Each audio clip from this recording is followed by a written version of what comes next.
At my son's funeral. His wife told me I couldn't sit in the front row, so I stood up and exposed her affair to everyone. Subscribe to see more stories like this. Let me know in the comments where you're watching from. I watched my son walk through the front door of my Beacon Hill mansion, his expression unreadable. Our weekly dinners had become increasingly strained over the past year, but I maintained the tradition. Stubborn, perhaps, a trait William inherited from me. Mother, I have news. He wouldn't meet my eyes as he poured himself a scotch, his father's brand. At 45, William had his father's stature but my sharp features. The divorce 5 years ago had hollowed him out, left him wary of connection. I'm getting married. The crystal glass nearly slipped from my fingers. Married? To whom?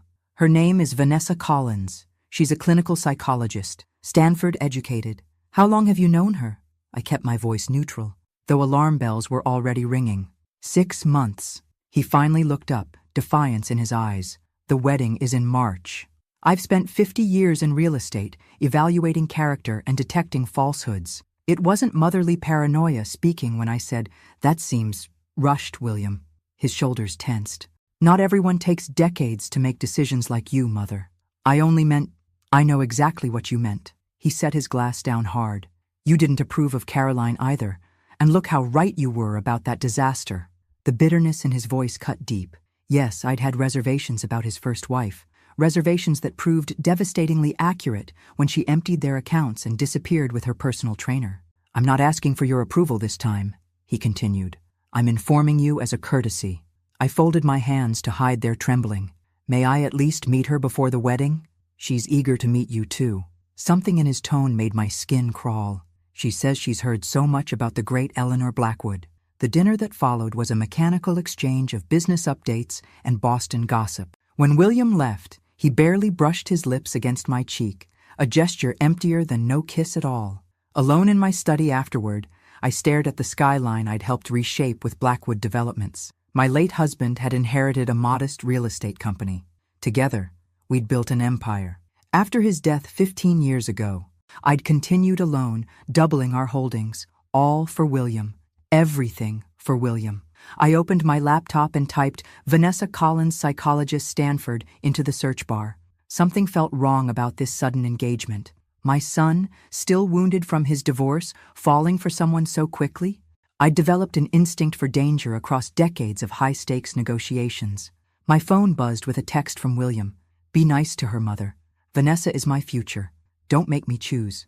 I closed my eyes, feeling the chess pieces shifting on a board I couldn't fully see. Someone was making a move against my family, against everything I'd built. And for the first time in many years, I wasn't sure how to counter it. The March wedding was a spectacle of wealth and influence, exactly what I'd expect from a woman who'd known my son for only 9 months. I sat in the front row, draped in Dior, wearing the practiced smile that had closed billion-dollar deals across 5 decades. Vanessa floated down the aisle like a vision in white, her beauty undeniable. 28 years old, nearly 2 decades younger than William. Her dark hair cascaded over bare shoulders, and her smile never quite reached her eyes. Throughout the reception, I observed, people think that at 73, you become invisible. They're wrong. You become a better watcher. Vanessa circulated among Boston's elite with practiced ease, dropping the right names, laughing at the right moments. But 3 times, I caught her in whispered conversation with a man I didn't recognize. Each time, they separated quickly when others approached. Who is that man? I asked Jonathan, my security consultant, disguised as my +1. Marcus Taylor, he replied, checking his phone. Attorney specializing in estate law. Bar complaints in 3 states, all mysteriously dropped. I watched Marcus exchange a look with Vanessa across the room, a glance loaded with meaning. Their connection seems intimate. Jonathan nodded. I'll look deeper. 2 months later, Vanessa and William moved into my home. To take care of me, they said, though I'd been managing perfectly well. The true agenda became clear within weeks. First came the business meetings where Vanessa would speak for William. Mother's getting confused lately, she'd tell my executives with a concerned frown. William thinks it's best if we handle the details. Then came the redecorating. Family photos disappeared, replaced by sterile modern art. My husband's books, William's childhood trophies, all packed away because they collected dust. Where are my things? I demanded one evening. Finding my study transformed into a stark, minimalist space. "We've stored them safely," Vanessa soothed, her hand on William's arm. "The doctor says reducing clutter helps prevent falls at your age." "What doctor? I haven't seen any doctor." "See what I mean?" Vanessa whispered to William, just loud enough for me to hear. "The memory lapses are getting worse." William looked at me with pity that turned my stomach. "Mother, Dr. Simmons examined you last month. Don't you remember?" The lie was so absurd I almost laughed. Instead, I straightened my spine and met Vanessa's calculating gaze. "I've never met a Dr. Simmons in my life." "This is exactly what he warned us about," Vanessa said, tears welling in her eyes. "The denial stage can be hardest on the family." When I tried to argue, William erupted. "Enough, Mother. Vanessa is trying to help. Why must you fight every change?" Later, alone in my bedroom, the one space they hadn't yet transformed, I made a call to Rebecca, my former assistant who had retired 6 months earlier. "I need information," I said quietly, "and I need someone I can trust." May arrived with Boston in full bloom, but inside the mansion, something poisonous was growing. I began keeping a digital journal, password protected and hidden within accounting files, a skill I'd learned while modernizing our business systems years ago. In it, I documented every inconsistency, every whispered phone call, every strange behavior. The night I heard Vanessa's conversation changed everything. Unable to sleep, I'd shuffled to the kitchen for tea, when voices drifted from William's study. I moved closer, bare feet silent on marble floors. "The treatment is working faster than we expected," Vanessa was saying, her voice low but excited. "He's showing all the signs: confusion, fatigue, memory gaps." A male voice responded through what must have been a speakerphone. "Marcus Taylor." "What about the old woman? Is she suspecting anything?" Vanessa laughed softly. "Eleanor? She's trying, but William doesn't believe a word she says anymore. I've made sure of that." "And the new will?" "He's signing it next week, just as we planned." My hand flew to my mouth to stifle a gasp. Treatment? New will? I retreated silently to my room, heart hammering against my ribs. The next morning, I studied my son across the breakfast table. Dark circles shadowed his eyes. His hands trembled slightly as he lifted his coffee cup. When had he begun looking so ill? "Are you feeling all right, William?"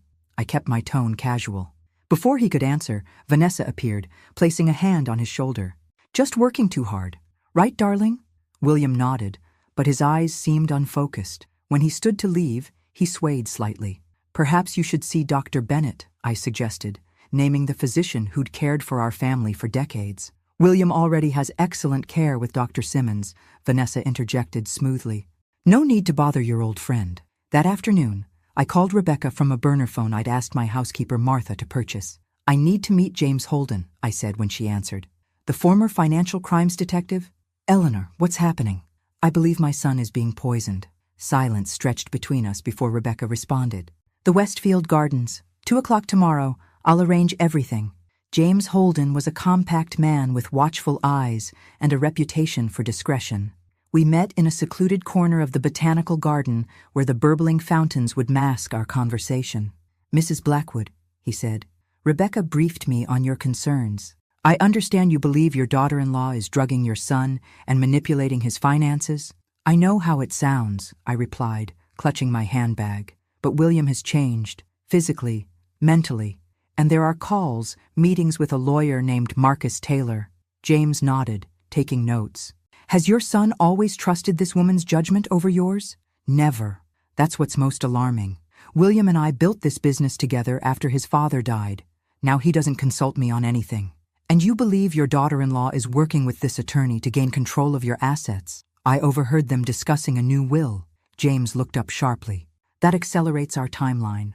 I'll need to move quickly." As we parted, he handed me a small device. "Wear this when you're with them. It looks like a brooch, but records audio. We need evidence." I pinned it to my blouse, a cold weight against my chest, lighter than the dread settling in my stomach, but heavy with purpose. July brought stifling heat and the confirmation of my worst fears. James Holden sat across from me in a nondescript hotel room, spreading photographs across the bed. "Vanessa Collins isn't who she claims to be," he said, pointing to surveillance images. "She meets with Marcus Taylor 3 times a week at this motel outside Cambridge. The photos showed Vanessa embracing Marcus in ways no married woman should embrace a business associate. But it was the next set of images that stopped my heart. These were taken 4 and 6 years ago, James continued, placing older photographs beside the recent ones. Different names, different cities, same modus operandi. 2 elderly men, both looking frail and confused, with a younger Vanessa by their side. Death certificates, probate records. Both men died of apparent heart failure within a year of marriage. Both left everything to their new young wife. No charges were ever filed. My hands shook as I arranged the evidence. Have you been able to verify the Stanford credentials? Fabricated. Expertly, but definitely fake. She's never been a licensed psychologist. I gathered the materials into a leather portfolio. I need to show William. Tonight. Back at the mansion, I found my son in his study, looking gaunt. I'd rehearsed what to say, how to present the evidence compassionately but firmly. William, there's something you need to see. He looked up, his eyes yellowed and unfocused. Mother? What is it? I sat beside him, opening the portfolio. It's about Vanessa. She's not who you think she is. As I explained, showing him the photographs and documents, his expression shifted from confusion to anger. These are obviously doctored, he snapped, pushing the portfolio away. You've always been jealous of any woman in my life. William, please, look at the evidence. She's been meeting with this lawyer. My wife is entitled to legal counsel. His voice rose, color flooding his pale cheeks. You've never accepted her. Never given her a chance. She's poisoning you, I said desperately. Look at yourself. You're sick, William. He stood abruptly, swaying slightly. The only toxic presence in my life is you. The study door opened, and Vanessa appeared, concern perfectly arranged on her beautiful face. Is everything all right? I heard shouting. William gestured to the scattered photos. Mother has hired someone to follow you, to fabricate evidence against you. Vanessa's eyes widened, tears immediately welling. She rushed to William, clutching his arm. Why does she hate me so much? Pack your things, Mother, William said coldly. I want you out of this house. This is my house, I reminded him, standing my ground. Built by your father and me, and left to me in his will, William countered. Legally, I can evict you. Vanessa sobbed theatrically into William's shoulder. I looked at my son, my brilliant, strong son, now a puppet dancing on his wife's strings. William, I said softly, something is very wrong. Please, get tested for toxins. For just a moment, doubt flickered in his eyes. Then Vanessa whispered something in his ear, and the moment passed. Goodbye, Mother, he said, turning away. As they left the study, I caught Vanessa's expression over her shoulder, the tears instantly gone, replaced by a cold smile of triumph. August arrived with a suffocating heat wave. Relegated to the east wing of my own home, I maintained communication with my allies through Martha, my housekeeper of 30 years and the only staff member Vanessa hadn't replaced. Dr. Bennett is here to see you. Ma'am, Martha announced one afternoon. Shall I show him in? Richard Bennett had been our family physician since William was a child. Now approaching 70 himself, he still maintained a sharp mind and steady hands. Eleanor, he greeted me, his face grave as Martha closed the door. James Holden briefed me on the situation. Can you examine William? He won't listen to me, but he might agree to see you. Richard shook his head. Vanessa has blocked my calls, but there's something else you should know. He lowered his voice. Before retiring from the FBI, I specialized in toxicology investigations. My breath caught. You believe he's being poisoned too? The symptoms you've described are consistent with several slow-acting toxins. We need a sample. Blood, hair, even fingernail clippings. That won't be easy, I said. I'm barely allowed near him anymore. That evening, I made a rare appearance at dinner, wearing the recording brooch James had given me. William looked worse, thinner, his movements sluggish. Vanessa hovered, cutting his meat, adding something to his wine when he looked away. A toast, I suggested suddenly, lifting my glass. To family. Vanessa smiled thinly, raising her glass. William followed suit. In a movement I'd practiced all afternoon, I stumbled slightly, bumping the table. Oh, how clumsy of me. In the commotion, I switched William's glass with mine. Hours later, lying in bed, I felt the room spinning. My vision blurred, my heart racing irregularly. With trembling fingers, I pressed the emergency button on my phone. A direct line to Dr. Bennett. Poison, I whispered when he answered. In the wine. What followed were fragments of consciousness. Richard's voice giving urgent instructions, the wail of an ambulance, white hospital corridors. When I fully awakened, Richard sat beside my bed, his expression grim. Aconitine, he said. Plant-based toxin that mimics heart failure, nearly impossible to detect in standard tests. The wine glass? Being analyzed. The dose wasn't lethal, thankfully, but we have proof now. I pushed myself upright, despite the protest of my muscles. We need to save William. Eleanor, listen to me. Vanessa knows you've interfered. You're in danger if you return to that house. My son is dying, I said, my voice stronger than I felt. I'm not abandoning him. 3 days later, I returned home in a wheelchair, a precaution insisted upon by the hospital, but useful for the image I needed to project. Vanessa greeted me with a solicitous smile that didn't reach her eyes. We were so worried, she said as William looked on, confused. Weren't we, darling? When they said you'd collapsed? Just a silly spell, I replied weakly. Nothing to worry about. That night, I heard them arguing. William's voice raised in rare anger. What were these doing in your drawer? Pills that aren't prescribed to either of us? My heart leapt. Was William finally seeing through the facade? The next morning, I woke to Martha shaking me gently, tears streaming down her face. Ma'am, she whispered, it's Master William. He's gone. The next weeks passed in a blur of grief and calculated moves. William's body was whisked away for an autopsy that Vanessa fought vigorously to prevent. The official cause of death, heart failure. No toxicology tests were ordered, despite Dr. Bennett's insistence. I moved through arrangements like a ghost, watching Vanessa play the devastated widow to perfection. Her black designer dresses, her carefully dabbed tears, her trembling hands clutching sympathy cards, all precisely calibrated for maximum effect. Martha became my eyes and ears in the main house, reporting Vanessa's frenetic activity, meetings with bankers, late-night calls with Marcus, documents being shredded by the boxful. She's moving quickly, James warned during our clandestine meeting in a church garden. Liquidating assets, transferring funds offshore. Once that money leaves the country, it's gone. The funeral is tomorrow, I said. Then the will reading immediately after. Are you prepared for what that will says? James asked gently. I nodded. William changed it. I have no illusions about that. We need more time to build the case. The FBI is interested, but they need concrete evidence of criminal intent. Back at the mansion, I found Vanessa in William's study, my husband's study before that, sorting through papers. Planning your escape? I asked from the doorway. She didn't even flinch. Planning for my future, Eleanor. Something you should have done better. My son is barely cold. Your son, she said, finally looking up, made his choice. He chose me, and now everything he built, everything you built, is mine.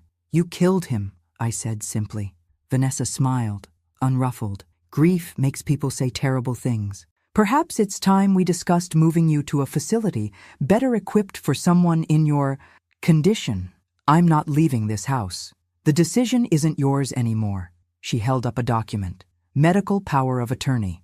William signed it last month. I can have you committed for evaluation if I believe you're a danger to yourself. I stepped back, my hand gripping the doorframe for support, not from weakness, but to stop myself from lunging at her.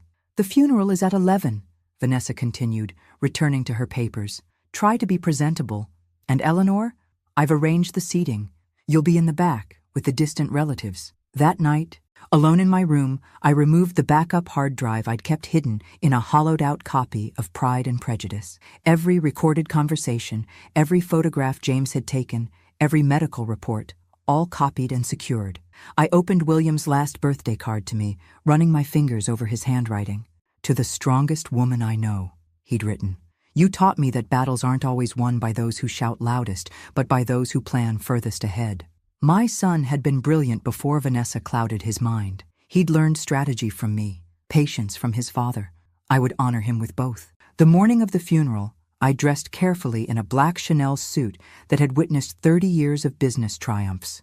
I pinned my silver hair into a severe bun and added a single strand of pearls, a gift from my late husband. Martha helped me with my shoes, her eyes red from crying. Mrs. Blackwood, she whispered, whatever happens today, I'm with you. I squeezed her hand. Thank you, Martha. After today, everything changes. The weight of the recording device in my pocket felt like a weapon, which, in many ways, it was. The church was filled with Boston's elite, politicians, business associates, socialites, most of whom knew William only superficially. I watched from the vestibule as they greeted Vanessa, murmuring sympathetic platitudes while eyeing her black Valentino dress that hugged her figure inappropriately tight for a widow. I entered last, leaning on a cane, a necessary support after my collapse rather than a prop. Heads turned, conversations paused. I made my way slowly toward the front, where Vanessa stood beside the closed casket. She moved to intercept me, her perfect mask of grief slipping for just a moment. "Eleanor," she said, her voice carrying in the sudden quiet, "I've saved you a seat in the 5th row. I know how emotional you get, and we wouldn't want a scene." The implied message was clear to everyone watching. The senile mother, too unstable to be trusted with proper grieving. "My son," I said, my voice steady. "My only child. And you would deny me a place beside him?" "This front section is for immediate family," she replied, her hand on my arm steering me away from the casket. "I'm sure you understand." I understood perfectly. This public humiliation was calculated, cementing her position as William's true family while relegating me to the periphery. "Of course," I said, allowing myself to be led to a seat far from my son's body. I felt the weight of pitying glances as I sat alone, the matriarch displaced. The service proceeded with practiced solemnity. A minister who had never met William spoke of his generous spirit. Colleagues praised his business acumen. None captured the brilliant, complex man I had raised. Then Vanessa took the podium, dabbing at dry eyes with a black handkerchief. "My beloved husband," she began, her voice breaking perfectly on cue. "My partner, my soulmate, taken from me, from us, far too soon." I watched her performance, noting how her gaze occasionally flicked to the side door where Marcus Taylor stood partially hidden. The connection between them was palpable, at least to me. "William and I had so many plans," she continued. "Dreams we'll never fulfill now, but I promise to honor his legacy, to carry forward the Blackwood name with the dignity and purpose he valued so deeply." Her eyes found mine in the crowd, a flash of triumph behind the veil of sorrow. Some people never understood what William and I shared, the depth of our connection. But those who truly knew him, who supported our love without judgment, you know what we meant to each other. The message was aimed at me like an arrow. She was rewriting history in front of everyone who mattered in Boston, painting herself as the devoted wife and me as the disapproving mother who never accepted their love. After the service, we processed to the cemetery. I stood at the edges of the gathering, watching Vanessa accept the folded flag, her shoulders shaking with well-timed sobs. When the crowd began to disperse, Marcus approached her, their conversation just within my earshot as I lingered by a nearby headstone. "Everything's in place," he murmured. "The reading is at 2. By 3, we can start the transfers." "And the old woman?" Vanessa asked, not bothering to look in my direction. "Once the will is read, she's irrelevant. The power of attorney gives you everything you need to handle her appropriately." Their meaning was clear. Once they had control of the assets, I would become an inconvenience easily dispatched. Another tragic accident, perhaps, or a sudden health crisis. As I turned to leave, Vanessa called out sweetly, "Eleanor, the car is waiting to take us to the law office. It's time to hear William's final wishes." I nodded, gripping my cane tighter. Little did she know I had wishes of my own. The law office of Caldwell and Partners occupied the 32nd floor of a glass tower overlooking Boston Harbor. I sat across from Preston Caldwell, who had managed Blackwood legal affairs for 20 years, his expression carefully neutral as he prepared to read my son's final testament. Vanessa sat beside me, her veil pushed back now, Marcus Taylor conspicuously present as her emotional support. 6 other people completed our grim assembly. 2 Blackwood executives, Rebecca, officially present as my former assistant, Dr. Bennett, James Holden, introduced as my financial advisor, and a court stenographer to record the proceedings. "Before we begin," Preston said, "I must note for the record that this testament supersedes all previous wills and was executed 6 weeks ago. 6 weeks ago, when William was already showing significant symptoms of poisoning." I kept my face impassive. The will's contents were exactly as I'd expected. Vanessa received everything: The house, the business interests, the investment portfolios. I was granted a modest monthly stipend and 90 days to vacate the property. Blackwood Enterprises would transfer entirely to Vanessa's control, with Marcus Taylor named as chief counsel. Vanessa maintained a perfect expression of sorrowful gratitude, while the executives shifted uncomfortably. Even Preston seemed disturbed by the document he was reading. "Is there anything else?" I asked when he finished. Preston hesitated. "There is one additional item. A letter left in William's personal safe, addressed to you." He handed me a sealed envelope. Vanessa's eyes narrowed. "What is that? Why wasn't I informed?" "It was placed there before your marriage," Preston explained. "Mr. Blackwood gave explicit instructions that it was to be delivered to his mother privately upon his death." I tucked the envelope into my handbag without opening it. "Thank you, Preston." "Now," Vanessa said, composure regained, "about the transition of the company assets." "If you'll excuse me," I interrupted, rising with effort. "This has been quite taxing. Dr. Bennett has advised me to rest." Vanessa's smile didn't reach her eyes. "Of course, Eleanor. James can drive you home. Or rather, to the house. We should discuss your living arrangements soon." I turned to Preston. "I'd like copies of all documents related to my son's estate, please, for my records." "Already prepared," he replied, handing me a thick envelope. "Mrs. Blackwood, may I express my deepest condolences? Your son was an extraordinary man." In the elevator, James waited until we were alone before speaking. That went exactly as expected. "Yes," I said, "they believe they've won." Back in my suite of rooms, soon to be no longer mine, I opened William's letter with trembling hands. "Mother, if you're reading this, then I fear my suspicions were correct, but realized too late. Strange things have been happening. Documents I don't remember signing, medications I don't recall being prescribed, decisions made in my name that I would never approve. I found unusual pills hidden in Vanessa's drawer last week. When I confronted her, she had an explanation, as she always does. But something in her eyes, a coldness I'd never noticed before, made me take precautions. I've collected samples, hair, blood, and the pills themselves, and sent them for independent testing under an assumed name. The results will go to Samuel, who promised to keep them safe. If I'm wrong, burn this letter and never speak of it. If I'm right, know that I'm sorry for not heeding your warnings. You always could see what I couldn't. With love and regret, William."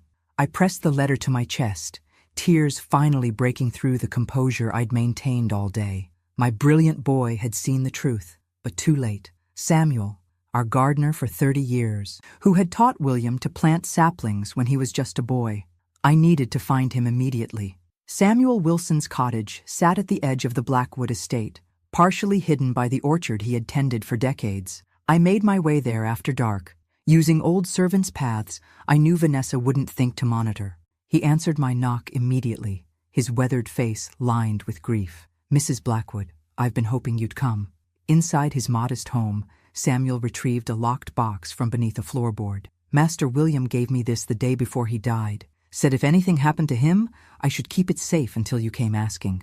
The box contained vials of hair and blood samples, along with a plastic bag holding several white pills. Most importantly, there was a laboratory report confirming what Dr. Bennett had suspected, aconitine, along with several other compounds designed to mimic progressive heart failure. "He knew," I whispered. "Found the pills in her drawer," Samuel confirmed. "Said he was going to confront her again that night, the night William died." The next morning, I called an emergency meeting of what James had started calling my war council. Dr. Bennett, James Holden, Rebecca, and now Samuel. We gathered at Rebecca's apartment, safely away from Vanessa's surveillance. "The FBI is interested," James reported, "especially with the lab results, but they're proceeding cautiously. Vanessa has powerful connections through Marcus, including a federal judge who's blocking the formal investigation." "How long will that last?" I asked. "Hard to say. Weeks, maybe months." "We don't have months," Rebecca interjected. "I've been monitoring the company accounts through my old access codes. They're already liquidating assets. 3 properties sold yesterday at 20% below market value. Fire sales," I said grimly. "They're converting everything to cash as quickly as possible." Dr. Bennett spread several documents on the table. "I've compiled William's medical records from the past year. The progression shows clear evidence of systematic poisoning, weight loss, cognitive decline, cardiac symptoms that appeared suddenly despite his previous good health. "Will it be enough?" Samuel asked. "Not yet," James admitted. "We need more. Specifically, we need Vanessa to incriminate herself." I thought of the recording device I'd worn at the funeral. I may have something. Back at the mansion, I found Vanessa in William's study, now stripped of his personal items and redecorated in her minimalist style. She barely looked up when I entered. "Eleanor, I was just about to call you. We need to discuss your moving arrangements." "That's why I'm here," I said, lowering myself carefully into a chair. "I'd like to request more time." Her perfectly manicured fingers stopped typing. The will was quite clear. 90 days. It's a large house. Surely there's room for both of us. This isn't about space. She finally met my eyes. It's about moving forward, building a new chapter for Blackwood Enterprises without outdated influences. "I built this company," I reminded her, "from nothing, and now it's mine." Her smile was razor sharp. "Perhaps if you'd been more welcoming, things might have been different." "If I leave quietly," I said, leaning forward, "what do I get in return?" Interest flickered in her eyes. "What do you want?" "My personal items, my jewelry, access to my private accounts that William managed." "Reasonable requests," she said, studying me. "I'm surprised.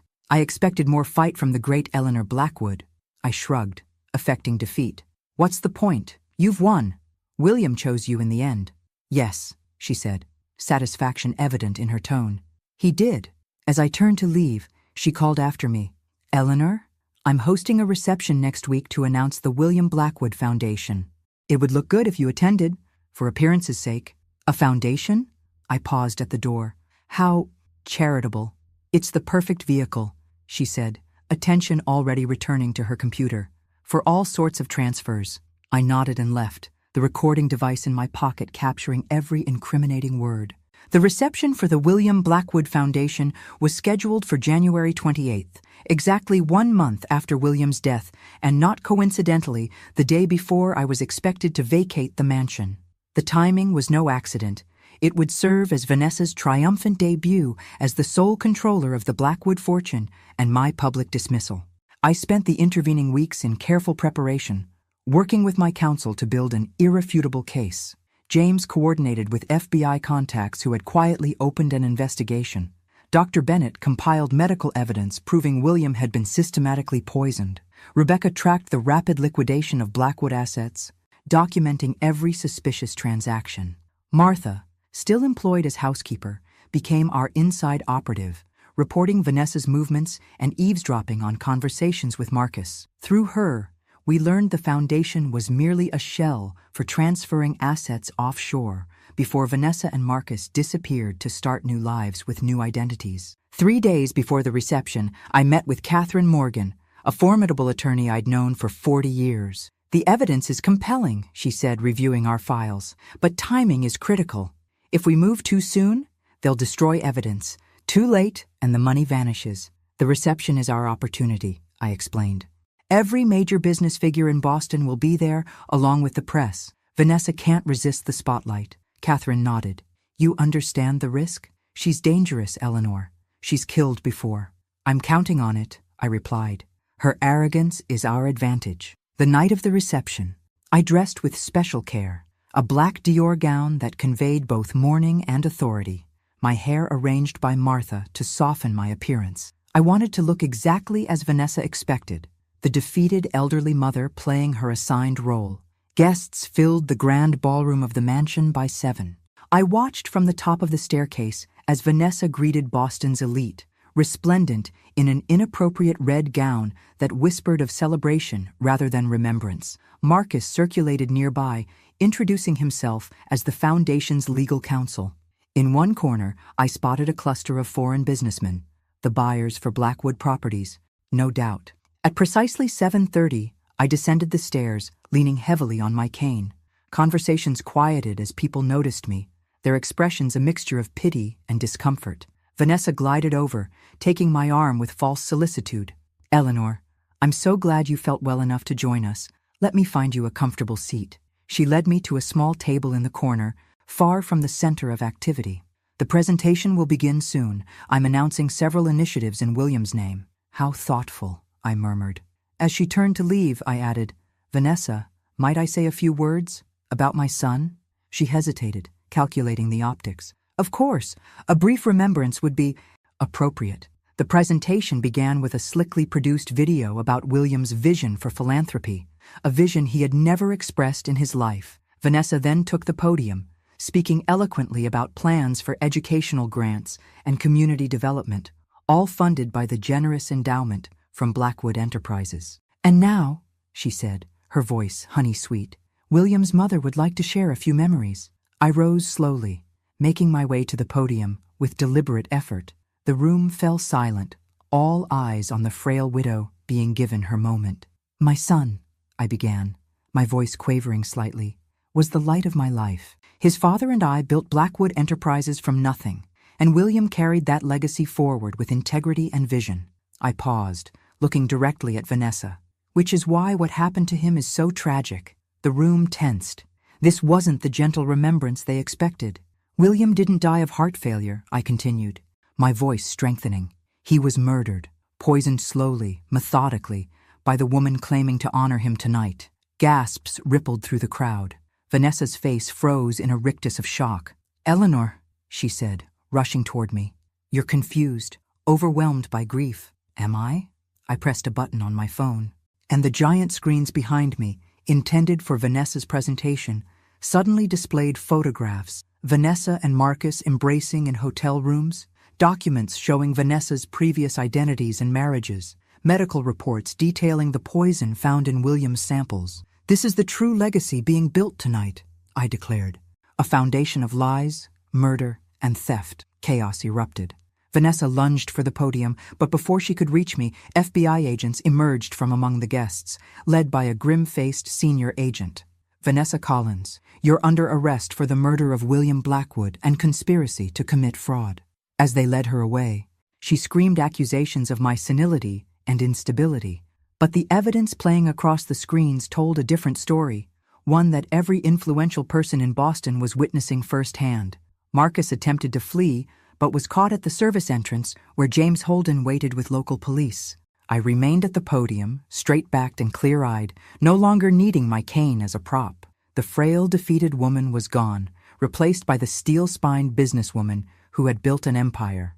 Ladies and gentlemen, I announced to the stunned crowd, I believe this concludes tonight's presentation. The arrest was just the beginning. In the weeks that followed, the case against Vanessa and Marcus expanded as investigators uncovered the full extent of their crimes. Additional charges were filed: fraud, forgery, conspiracy, attempted murder for my poisoning, and investigations reopened into the deaths of Vanessa's previous husbands. I reclaimed my position at Blackwood Enterprises, working with the board to stabilize operations after the damage Vanessa had inflicted. Properties sold under value were contested in court. Offshore transfers were frozen through international cooperation. Through it all, I visited William's grave weekly, keeping him updated on the progress of justice as if he could hear me. The preliminary hearing is set for March, I told him one crisp February morning, arranging fresh roses against his headstone. Catherine says the evidence is overwhelming. The media coverage had been intense. Black Widow of Beacon Hill made headlines nationwide. I declined all interview requests, focusing instead on establishing the real William Blackwood Foundation, dedicated to supporting victims of elder abuse and fraud. In late April, I received a call from the district attorney. Mrs. Blackwood, we need to discuss the case. Vanessa's attorney has approached us about a plea deal. The meeting took place in a conference room overlooking the courthouse. Catherine sat beside me as the prosecutor outlined the offer. She'll plead guilty to second-degree murder and fraud charges in exchange for revealing the location of assets we haven't yet recovered. And her sentence? I asked. 25 years minimum. I considered this. And Marcus? No deal for him. We have enough to put him away for 40 years. Catherine touched my arm. It's a solid offer, Eleanor. It spares you a lengthy trial. I want to see her, I said suddenly. Before I agree. The prosecutor frowned. That's unusual, but I can arrange it. 2 days later, I sat across from Vanessa in a prison visitation room. Gone were the designer clothes and perfect makeup. In prison orange, she looked smaller, her beauty dulled, but her eyes still calculating. Eleanor, she said coolly, come to gloat? I came to understand, I replied. Why William? He was a good man, she laughed bitterly. A good man with a billion-dollar company and a trusting nature. Do the math. There were easier targets. None with your empire. She leaned forward. You want to know the truth? He talked about you constantly. Mother built this. Mother always says. It was pathetic. Taking him was like taking a piece of you. The hatred in her eyes was raw, personal in a way I hadn't anticipated. You didn't just want the money, I realized. You wanted to destroy me. Women like you, she spat, born to privilege, looking down on everyone. I watched my mother clean houses for women like you, work herself to death while they complained about water spots on their crystal. So this was revenge. This was against women you never knew, against a world that decides who matters based on their last name. Her smile turned cruel. How does it feel, Eleanor, to know you couldn't protect your precious son? I stood, straightening my jacket. I've heard enough. Accept the plea deal or don't. Either way, you'll never touch another dollar of Blackwood money. As I turned to leave, she called after me. He cried at the end, you know, called for his mommy. I paused at the door, then looked back at her with pity, rather than the rage she hoped to provoke. You've already lost everything, Vanessa. You just don't know it yet. Outside, Catherine waited anxiously. Well, tell the DA we accept the deal, I said, but add one condition. She serves her sentence in maximum security, far from Massachusetts. I want her to fade into obscurity, forgotten. That evening, alone in William's study, restored now with his books and photographs, I poured 2 glasses of his favorite scotch, placing one beside his picture. It's done, I told him. Not the ending we would have chosen, but justice nonetheless. The house felt emptier without him, but I'd survived loss before. Tomorrow, the foundation would review its first grant applications. Next week, Blackwood Enterprises would break ground on a new development. Life would continue, shaped by his absence, but driven by his memory. I raised my glass in a silent toast. Some called it revenge. I called it a mother's final duty. July 2025, 6 months after Vanessa's plea deal and sentencing. Summer heat shimmered over Boston as I stood on the steps of the newly opened William Blackwood Center for Elder Justice, cutting the ceremonial ribbon amid applause from community leaders and advocates. This center, I announced to the gathered crowd, will provide legal aid, medical resources, and support services to elderly victims of abuse and exploitation. No one should face such battles alone. The center represented just one facet of William's true legacy. Blackwood Enterprises had recovered from Vanessa's damage. With new leadership I personally vetted. The William Blackwood Foundation had already distributed grants to organizations fighting elder abuse nationwide. After the ceremony, Rebecca, now the foundation's executive director, joined me for lunch on the mansion's terrace. The FBI closed their investigation on Vanessa's previous husbands, she reported. Officially ruled as homicides, though she'll never face trial for those crimes. The families have closure, I said. That matters more than additional charges. Rebecca studied me over her iced tea. You seem at peace. Not peace, I corrected. Purpose.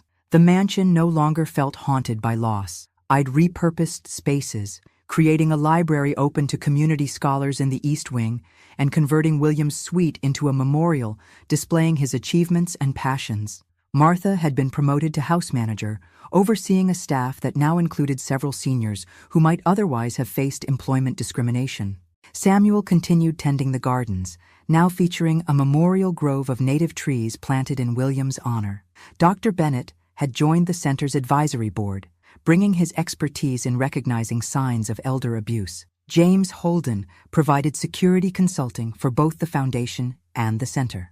They had become my chosen family, forged in crisis and united in purpose. That evening, as summer twilight lingered, I visited William's grave with fresh hydrangeas, his favorite since childhood.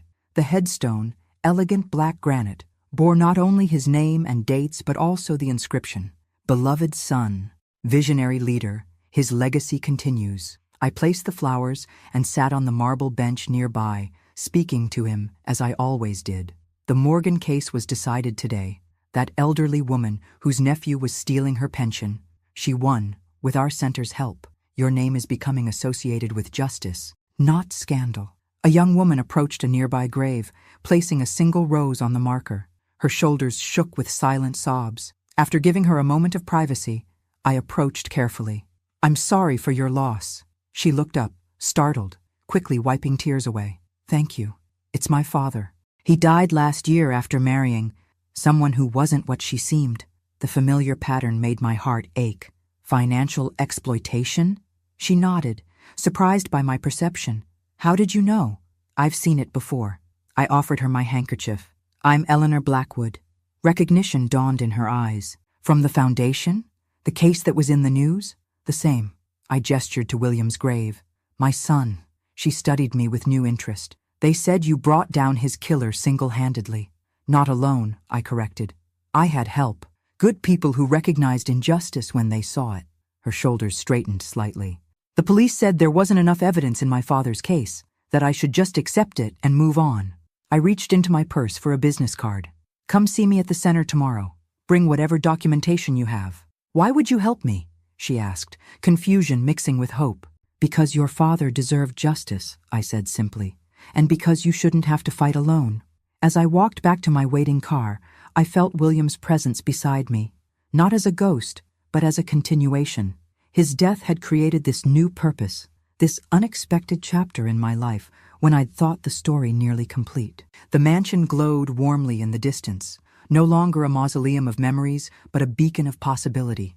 Tomorrow would bring new challenges, the center's first legal case, foundation grants to evaluate, business decisions to oversee. At 74, when many expected me to fade into comfortable retirement, I had instead become a warrior for those who couldn't fight for themselves, not the legacy I had planned, but perhaps the one I was meant to build all along. Thank you, William, I whispered to the evening air, for showing me the way forward. Thanks for listening. Don't forget to subscribe and feel free to share your story in the comments. Your voice matters.